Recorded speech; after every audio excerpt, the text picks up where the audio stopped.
Yo, what's going on? Is Derek with Make That Make Sense.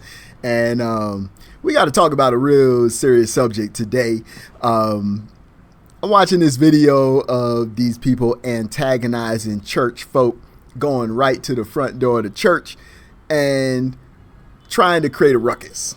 Now, this is crazy. You know, we on board. I think as black people, a lot of us are on board with people of other ethnicities or races having their own space. They have intimated to us that they want to be in spaces of their own, create their own towns, subsist on their own, and not have to have black people around or Hispanic people or brown people.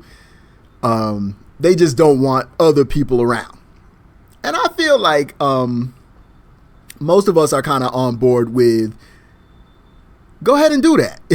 You know, that's kind of the way we look at it. Go ahead and do that because we don't want to be around you either if that's the way that you think. We're not going to force ourselves on you so that you feel like, you know, you're oppressed. We don't have an interest in that. We mind our business. I just said that in our last video. Whoever make the mind your business pill, they're going to make a lot of money. Because why are you in our space? Why are you at the front door of a church, of all things, of all places, and trying to create and insert yourself there and trying to create a situation that does not need to exist? This is what we're talking about. And the easiest thing for someone who is not of the black, race to do is stay out of black folk business. Why is your nose in our business? Why are you coming here to incite some type of a situation? If you're coming to learn, if you're coming to worship, if you're coming to give praise, thanks to your creator, your higher power, and that's how you want to connect, black people are willing to allow you to be in that space with us. We're not going to discriminate against you, even knowing that someone that kind of is in this guy's persuasion sat in a church with us and killed 9 of us after being welcomed with open arms.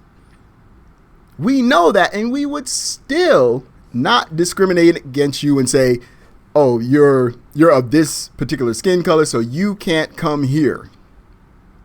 By and large, the black community has not done that, even though we had to take the weight of the loss. We still have open arms. But coming there to create some type of a scene and to prove some type of point is not cool. They know who to mess with. They know who to mess with. They're always picking on women. They're always picking on kids. And they always going to people that might be in a situation where they can't really get in trouble or they have to be careful.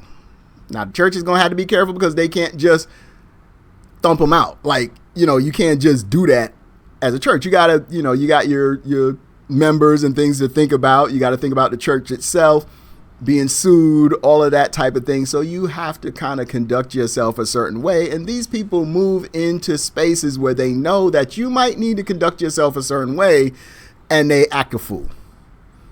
And they bring that nonsense. And then, we black people. So we know when that nonsense is coming. We know, like, we have to draw a line at some level where it's not going to go past a certain point. And so we see the guy here. I see him on my phone here.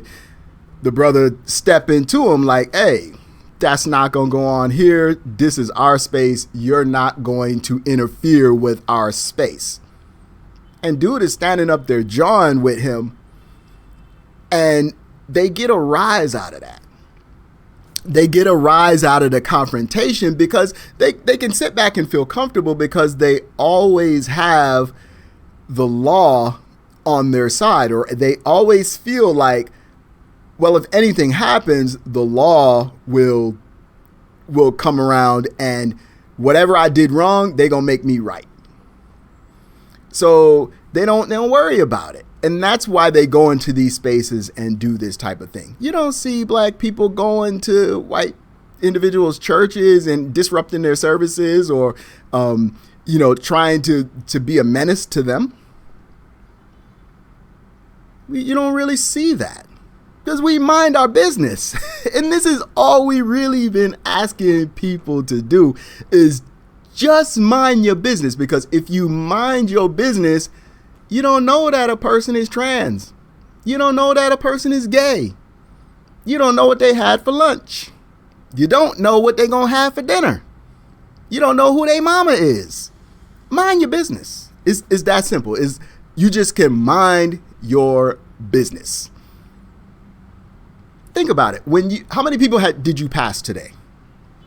Whether you were in your car or you were walking, on your way into your office building, on the way to wherever you work. How many people did you pass today? What did they have on?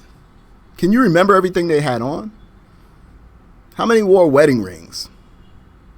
How many had hats on? What kind of shoes were they wearing? Most of the people that you passed today, you already forgot. You didn't give 10 seconds of your time to think about who that person was. You're only really checking to make sure your person is okay and you're not in danger.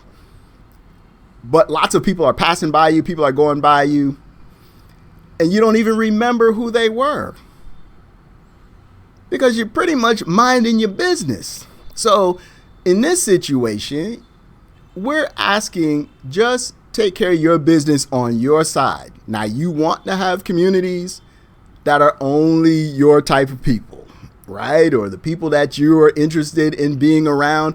Okay, cool. Go do that. But stay there.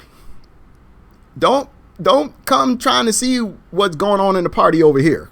You know what I'm saying? Like, you don't want to be in this club. You don't want to be in the party. You don't want to be in humanity like a normal person. You want to be over there so that you can do whatever it is that you do over there without the interference or without the eyeballs of a black person even seeing it or just being in the presence of your activities. That's crazy right there to begin with, because you're probably doing something you ain't supposed to be doing in the first place. So, but this is what you want. Go do that. We have, laws against segregation and all of that in this country, in the United States. And we benefited from that in ways, right? Because I can see where we wanted that to begin with. Desegregate schools so that our children can have education. Desegregate the workplace so that we could work alongside other people and be able to participate in the economy in a certain way.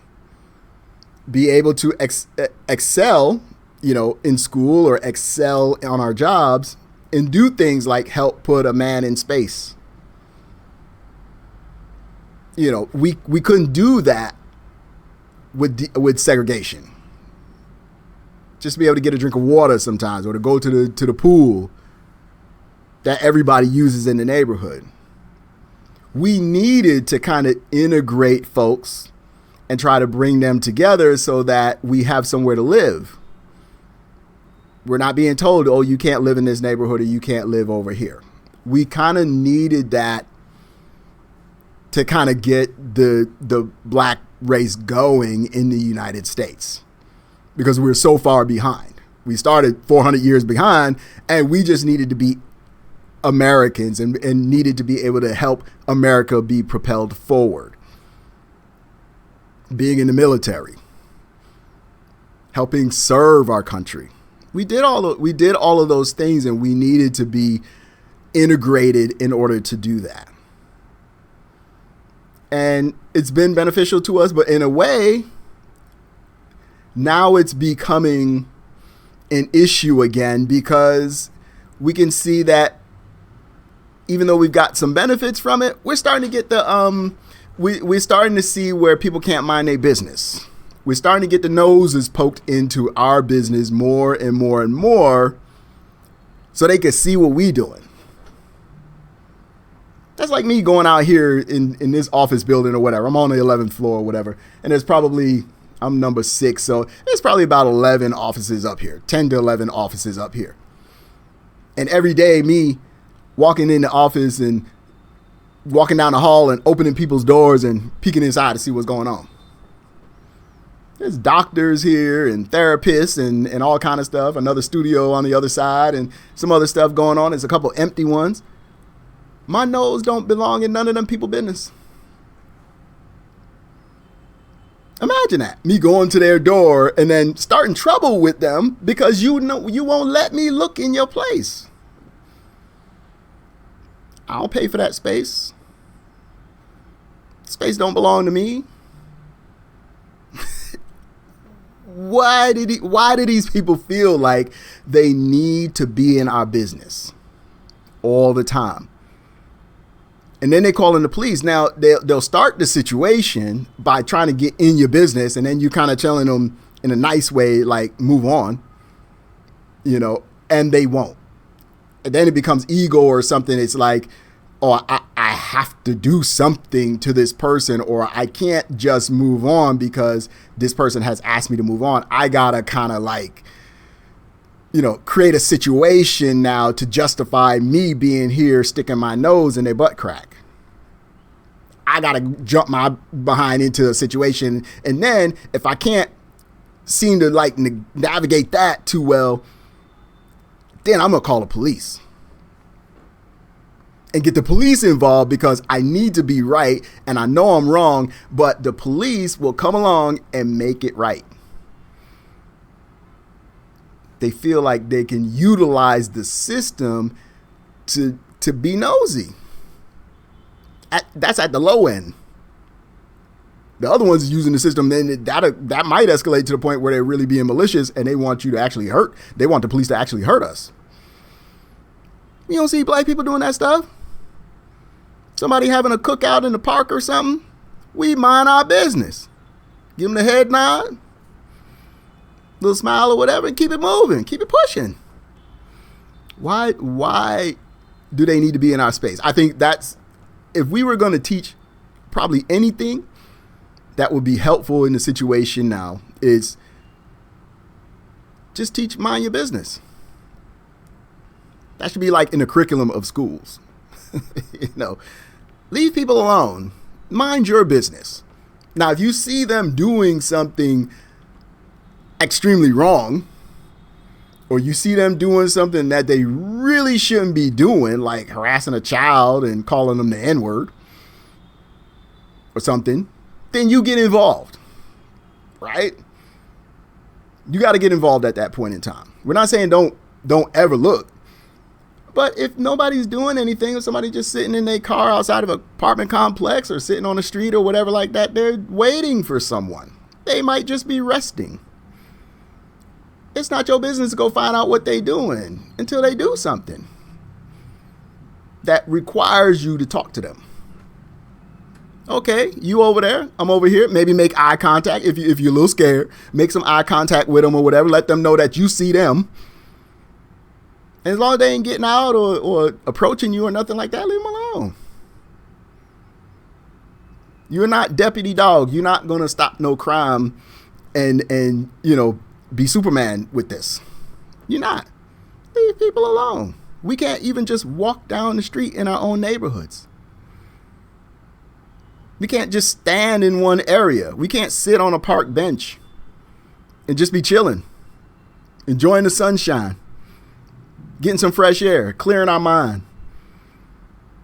We people, this is what we do. So if you're one of those people that's nosy, mind your business. So we got this segregation thing, and it's like people want their own communities and all that stuff, and I feel like that's great.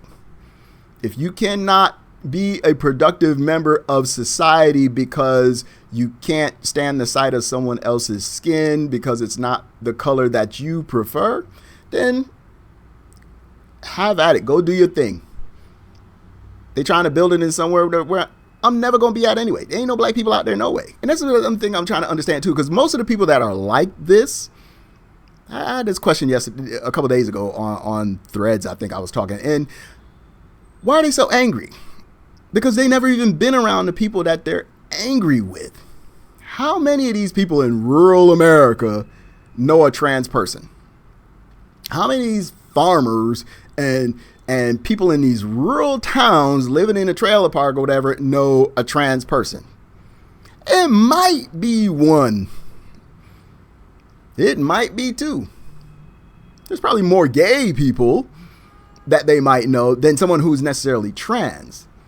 That's not like a mainstream thing that you're seeing every day in rural America. Just because of the stigma of it. And there might be that one person who is trans in that area, right? So they don't see that many of them. So why are you so angry with them? Mostly it's because of the reports and the way that the administration and these people handle it, and the media and stuff handle it. Oh, they're trying to play women's sports, and they're trying to use our bathrooms and all this type of stuff. Okay.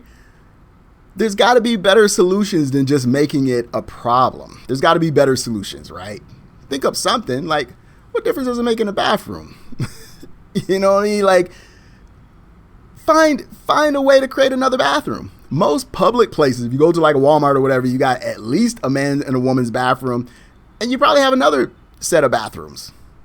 Make one of them for whoever wants to use it can use it. But everybody knows that, okay, maybe somebody might be in there that's trans. It might be a woman in there, might be a man in there. You only need like one stall or maybe two. Have one for men, have one for women, have one for whoever else wants to use it. I don't know. I'm just thinking of solutions. I don't know what the solution is or whatever like that. But to me, it's like they would rather argue about it and have crazy discourses and demonize someone before they come up with solutions. Why not just come up with the solution? And then we don't have to hear about it no more because they're not interested in the solutions. The trans boogeyman, they've got to put that into the mix because it's part of the narrative. You think you think they care that somebody's trans? They don't care that nobody's trans because they're not dealing with them. You're not even in the same area. But now I think we do have a member of Congress or something. I think that is trans, right? But that's one person. If you don't like that about them, you can still deal with them. Think about all the other people in Congress that you don't like, and you still deal with them. They don't like Jasmine Crockett, but they still got to deal with her. The people that don't like Marjorie Taylor Greene, they still got to deal with her. Everybody got something that somebody ain't gonna like. So look over it. Look past it.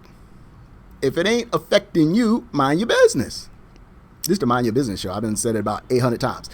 But I mean it. Like, just mind your business. It's like the solution to so many things. But my point is that in rural America, you're not even running into these people that you're so afraid of. I lived in rural Mississippi, Philadelphia, Mississippi. There's black people out there. There's white people out there. Everybody kind of do their thing and just keep it pushing, keep it moving. Some of them work together, some of them don't. There's a lot of space in between the houses. Lots of land, lots of space, at least where I was. So you don't have to be bothered with anybody. If you don't want to see a black person, you're probably not even really going to really be bothered by them. But if you don't want to see them, okay, stay out to Walmart. Because that's all they really had at that point in time. Maybe there's a restaurant, there's like a Sonic, and there's a couple other little restaurants around there or whatever at that point. Now there's a big casino and all that kind of stuff out there. I think there's 2 casinos now that I think about it. There's at least a hotel or a couple hotels out there and stuff like that when it used to be nothing pretty much. So now, yes, you got more people coming in from other places. You're going to you're going to run into black people at the casino. Well, maybe if you don't like black people, stay out of there. Stay out of the casino. Stay home. Do something from there. Gamble from your phone or something. I don't know. But you could also make the choice to be a productive and reasonable member of society that recognizes that there are going to be people that don't look like you, and go and just enjoy yourself. If you get around black people and you don't enjoy yourself, you got to check you, because something wrong. I know we have situations that go left and stuff like that or whatever, but generally when you hang out with black people, you're gonna have some fun. You may not understand everything that's going on. You may not understand all the jokes and all the language and everything like that or whatever, but you're gonna eat good. Say I'm lying. You're gonna eat good. You probably gonna drink good. And you're going to be able to sit back and kick back when you get home or whatever, in your couch or whatever, sit on your couch or whatever and be like, man, I want to do that again. Black people are fun people to be around. This is the whole thing. Like, we are really fun people to be around. I grew up in a neighborhood that's surrounded by more affluent white people. And they could be fun to be around too. I grew up in that environment. My high school sometimes had 5 black kids total. Other years we had like 30. So we had our community that we lived in, and then we had our community at school. And we just got along. We just did our thing, and for the most part we got along. We had situations and little stuff here and there, but for the most part we got along. I was never called a slur. Not saying that it may not have ever been said or anything like that, but we didn't experience that because we didn't get down like that. We was cool with each other. They didn't feel threatened by us. We didn't feel threatened by them. Except for one incident. I had a friend of mine who he was knocking fools out. This joker was knocking fools out. Not at it shit was crazy. But crazy. But that was like an intimidation thing. It wasn't a thing of like black and white at that situation. I think it was more like football players that kind of were intimidated of a tall black dude that was, fairly strong, and probably the ladies liked him a little bit or whatever like that, and they thought they could test him, and he was knocking fools out. But so that ain't last long. He didn't stay there long. But other than that, we really ain't had no problems. We just had fun. When we rode home on the bus driver would play music. Certain days it would be rapping and R&B music, and then other days it was metal and rock. And whatever day it was for you that day, that was your day. We just listened to the music. And then we learned a little bit about each other in that process by being together. But I had to realize when I got older that everybody didn't have that experience. So there are people that went to school, predominantly white schools, and never hardly really saw anybody black. There might have been people who went to predominantly black schools and never saw that many white kids. And Hispanic kids for us was like, we would have like the one Hispanic kid or like maybe two, maybe two. And then we had like an Asian guy and a girl or whatever. And, they wasn't brother and sister or whatever, but everybody thinking they brother and sister or whatever. Like, cause they're the only two, So it's like, we didn't get that level of diversity. So there are people that don't grow up with a level of diversity and seeing other people and working on school projects with them, or being on the basketball team with them, or being on the baseball team with them, or whatever, interacting in that way. And so it's very easy, if you don't come from a mixed environment, to think like, to be afraid of what's on the other side. And so I think that's what a lot of it is. I think a lot of people just haven't been around. They don't have the trust for black people because maybe they haven't been around them. There's some that are just like that. There are others who just don't want to be around black people because they have developed a idea that black people are, scary people. We're violent and we do all these things because they're being told this stuff.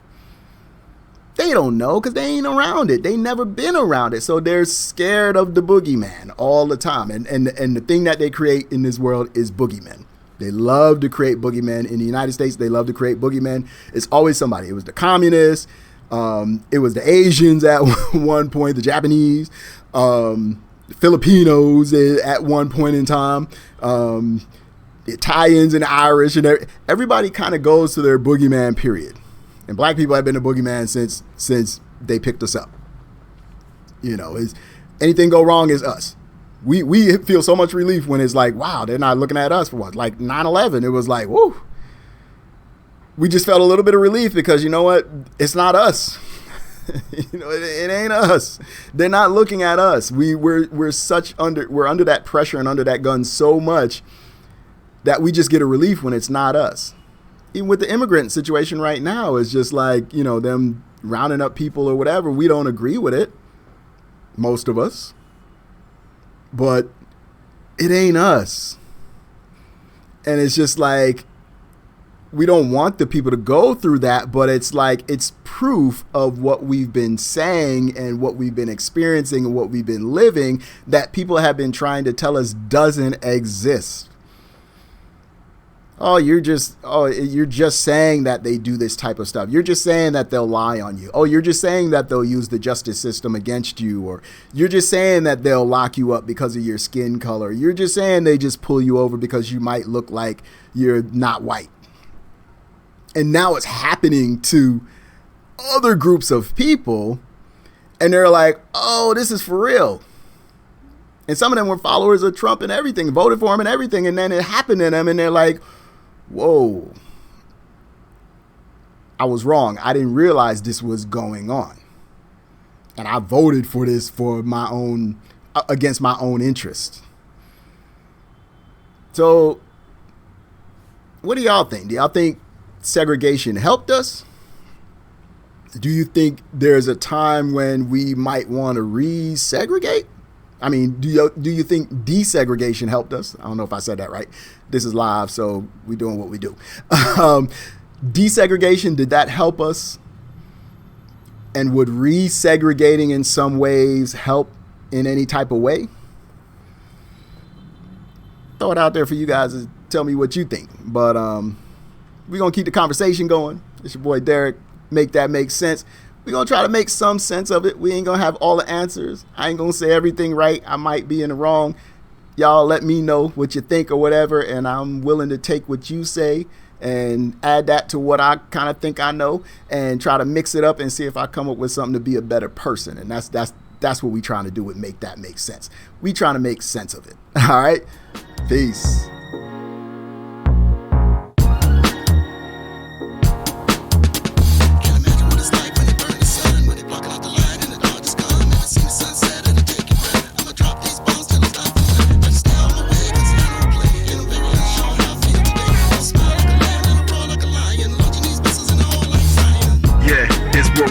Everybody else down on the block but me. I'm in the sky, rise high, living comfortably. Cause somebody gotta live and report what they see. In the land of milk and honey, man, you wanna be the bear, but you gotta ignore the fear and Goldilocks stare. Walk with a big stick, pretend you care. And when they see you coming, niggas running everywhere. I think the angel left the earth cause it's dangerous beat. One day we gonna learn that freedom is not free. Don't waste your time, one day you gonna see. The fruit can't grow without the roots of the tree. Starving for truth and light to no good, but it's literal. You could die without food. Music sound whack, perform the crowd boo. Promoter shook his head like goddamn dude. You only had one job and you messed it up. You would've got paid, should've blessed it up. Now get out my face before I rock you fitted. This is World War III, everybody can get it, yeah. Imagine what it's like when they burn the sun, when they blocking out the light and the dark is gone. Never seen the sunset, it'll take your breath. I'ma drop these bombs and there's nothing left. Better stay out my way cause I don't play. And I'm very unsure how I feel today. Y'all smile like a lamb and I roar like a lion. Launching these missiles in the hole like Zion. My tongue is too sharp, but the pen got the powers. Gentlemen bucket with the switch from the towers. 7 foot tall, niggas prone to brawl. When you up that thing, they ain't with it at all. Man, he's serving knockoffs, it ain't really official. The logo is the same, but the product artificial. On free in the system, wanna enslave me.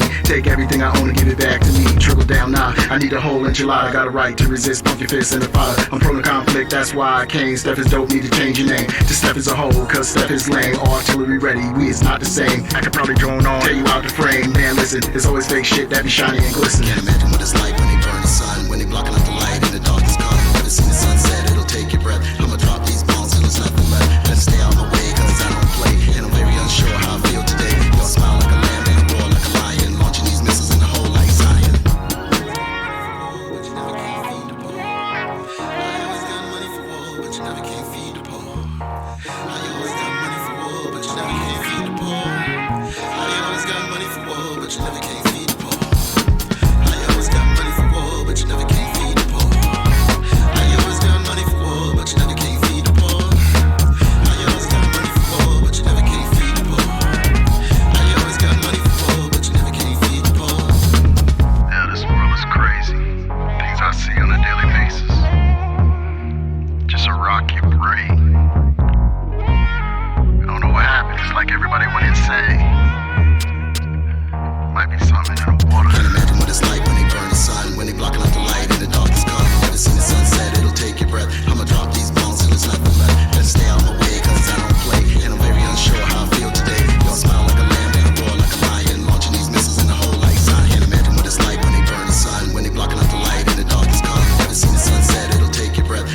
the sunset, it'll take your breath. I'ma drop these bombs till there's nothing left. Better stay out my way, cause